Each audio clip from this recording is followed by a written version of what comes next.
Today I will show you how to make oyakodon. Start by preparing the rice. Cut the onion into slices and add them to the pan. Add the grated ginger and garlic. Cut the chicken into bite-sized pieces and add it to the pan. Add the water or dashi, mirin,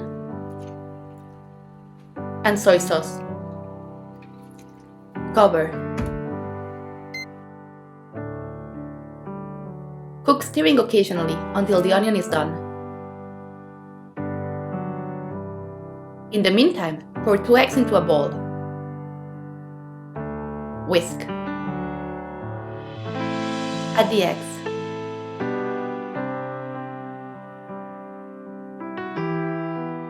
As soon as they are 80% cooked, remove it and add it into the bowl with the rice.